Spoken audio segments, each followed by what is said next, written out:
Hello students, welcome to the Pole Science of Class 12 Arts, and today we will be going through some of the newest topic that is related to Peace Building Commission, then Millennium Development Goals, Trusteeship Council, etc.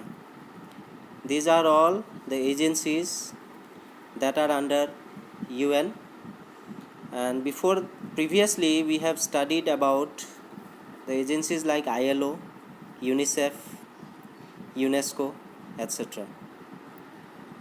So let's proceed then. Our first topic is about Peace Building Commission. That means the Peace Building Commission was established in December 2005 by the United Nations General Assembly and the Security Council acting concurrently. That means what? These two agencies were wholly responsible for creating this Peace Building Commission. You must remember the date and the year also. So the Peace Building Commission, when it was established in the year 2005 in the month of December. And who were behind that? The formation of Peace Building Commission. Number one was United Nations General Assembly and number two was Security Council, which was acting concurrently. These two were actually responsible for forming this Peace Building Commission. After that, it is an intergovernmental advisory body in order to provide recommendations in post-conflict peace building. Clear? So it is what? It is an intergovernmental advisory body. It is under UN only, which is actually an advisory body. It does what? Number one, in order to provide recommendations in post-conflict peace building. That means it is the Peace Building Commission is an intergovernmental advisory body which does what? Starting from the functions, if you calculate, number one will be what? It provides recommendations in post-conflict peace building.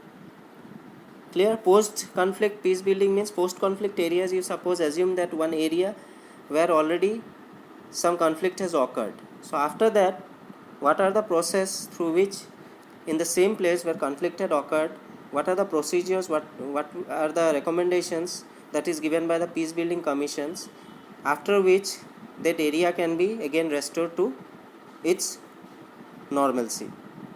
So it is doing that only. It is providing what? Recommendations in post-conflict peace building, number one.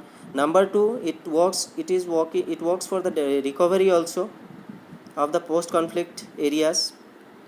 Then thirdly, it works for the reconstructions and developmental works. That means it reconstructs also and it also looks after the progress up to which developmental works has been carried on. Along with that, as well as serve as a coordination and exchange of experiences forum on issues regarding peace building. So in all, we can see that their functions is actually up to 4 points. Number one is they are providing recommendations in post-conflict peace building. Number two, it is working for the recovery. Then number three, it is working for reconstructions as well as developmental works. Then number four, last but not the least, what it is doing? It is serving as a coordination and exchange of experiences. That means it is also working in the form of coordination also, and it is also helping in the form of exchange of experiences forum on issues regarding peace building. So what are the issues regarding peace building process are there? They also have an exchange of ideas over that also. Clear? So this was all about the Peace Building Commission, starting from its formation date, who were behind the formation of this, and after that 4 functions regarding the Peace Building Commission. After that, let's proceed to next new topic, that is Millennium Developmental Goals, or you can also say it in the short form as MDG apostrophe S. That means Millennium Development Goals. So regarding Millennium Development Goals, the MDGs are the world's time-bound and quantified targets for addressing extreme poverty in its many dimensions. That means it is actually doing what? It is the world's time-bound and quantified targets for addressing extreme poverty in many dimensions. That means the Millennium Development Goal is restricted to certain period of time. That means suppose say 1 year, 2 year or 3 year, whatever the time target is there. it cannot be like that one work is given to you and without time bound agencies like MDG will do. They will have in specific time, suppose for say for 2 years they will have to complete 1 or 2 works related to that work. So it's written like that only. What regarding MDG is that it is the world's time bound and quantified targets for addressing extreme poverty in its many dimensions. So it is ultimately and it's looking after the poverty, and regarding poverty it has many dimensions. Clear? So that means you can have poverty as the head, and under that subhead many issues are there which can be related to what? Number 1, income poverty. Clear? Then number 2 can be hunger. Number 3 can be disease. Then number 4 is lack of adequate shelter and exclusion while promoting gender equality. Number next is education, and last but not the least is environmental sustainability. So these are what all the sub points under poverty, or you can say the MDGs are looking after the various dimensions that is actually related to the poverty. Under poverty what can be there? As I have said you earlier that the number 1 can be related to poverty can be income, because through the income only you can actually realize if the person is earning good or not. Clear? Then related to another dimension, second dimension is hunger. Then number 3 would be disease. Clear? That can relate to poverty. The number 4 is lack of adequate shelter. Shelter might not be there, which is leading to that particular person who is actually being recognized as poverty. Then exclusion while promoting gender equality. Then one of the most important point is education, also related to the various dimensions related to poverty. And last but not the least is environmental sustainability. Clear? So these are all what the dimensions under that comes under poverty, and which the Millennium MDGs are setting targets for this dimensions actually that comes under poverty, and they are targeting to exclude all these issues which are related to actually poverty, or you can say that are the various dimensions related to poverty. The MDGs are having a target on that particular issues, and they are making a way out to fight all these dimensions related to poverty. Clear? After that comes Trusteeship Council. About Trusteeship Council you need to know about its existence and what is its functions actually related to this council. So the United Nations Trusteeship Council, one of the principal organs of the United Nations, was established to help ensure that trust territories were administered in the best interests of their inhabitants and of international peace and security. So related to United Nations Trusteeship Council, what it is said that it is one of the principal organs of the United Nations. Clear? And what was the reason behind its establishment? It was actually established to help ensure that trust territories were administered in the best interests of their inhabitants. That means whatever the trust issues are there regarding each and every country, so in order to build that trust and to maintain that trust among its inhabitants living in the particular country, this was the United Nations Trusteeship Council was actually established. And apart from that, it was also looking after maintaining international peace and security. So the two main reasons for the establishment of Trusteeship Council was that number 1, it was to ensure that trust territories were administered in the best interest of their inhabitants. Whatever the trust issues were there, these trust issues were to be resolved. And along with that, what was the other thing? why were the trust were actually ensured for the better interest of their inhabitants, actually the people living in that particular country, and along with that they were also given the responsibility of maintaining international peace and security. Clear? After that,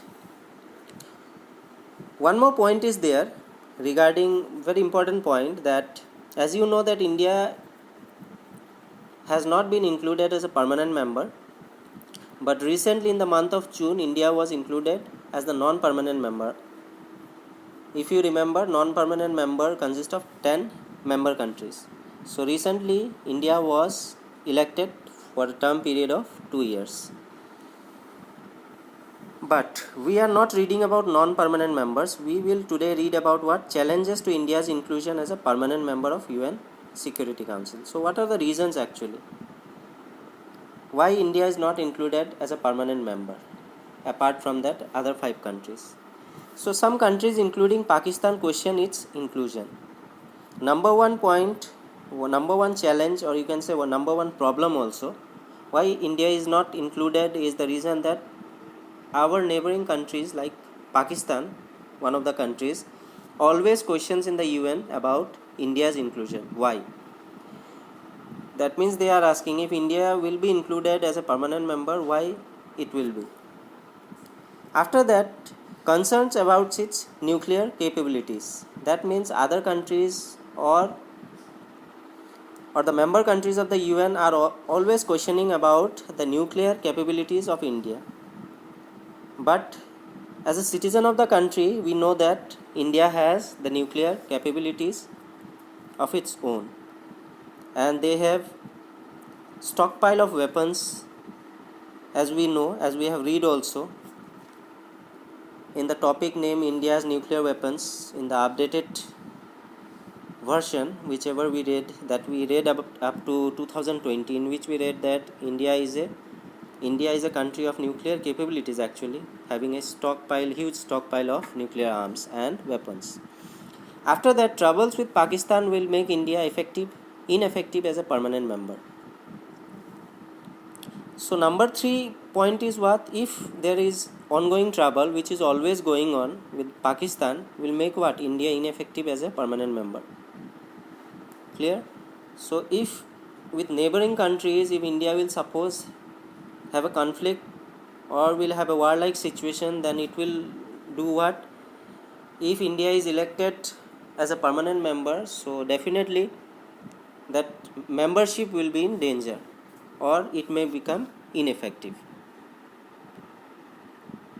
Clear? After that, if India included other powers like Brazil, Japan, Germany, South Africa may also be considered, because those are the continents which do not have any representation in the SC. Clear?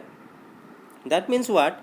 If suppose India is included, focusing on the above 2 issues where Pakistan is raising question about the nuclear capabilities and its ongoing conflict with the neighboring country, apart from that also just think that if India is included, then in the same way other countries like Brazil, Japan, Germany, South Africa may also be considered, because those are the continents which do not have any representation in Security Council. The reason is clear. If India can be included, as we count India as the fastest growing economy of the 21st century, like that only other countries are also there from other continents like Brazil, Japan, Germany, South Africa. So this country should also be included, because whatever the countries are mentioned here, namely Brazil, Japan, Germany and South Africa, and to the continent that they belong, they do not have any representation. That means from their continent or from their countries, they do not have any representation. They are not representing a single country also of the particular continent of namely South Africa, Germany, Japan and Brazil. And for that reason also, as they do not have any representation in the Security Council or UN Security Council, so for that reason also it may be considered that if India is included as permanent member, then Brazil, Japan, Germany and South Africa may also be considered. Clear? So with this I will wind up today's topic related to the United Nations and its organizations. And before winding, just revise what we have learned. Actually, we have learned about Peace Building Commission. Clear? After that, we came to know about Millennium Development Goals. As it is, we came to know that it is time bound and it is setting target according to its specific time period. Then we read about Trusteeship Council. What was the reason? Actually, two reasons were there of forming Trusteeship Council.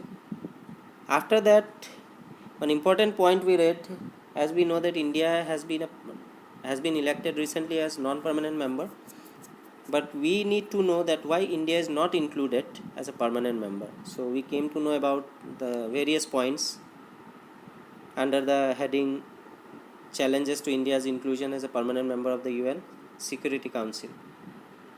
So I hope that whatever the points we have learned today, it's now very much clear in your mind. And with that, I will wind up today's topic. Thank you.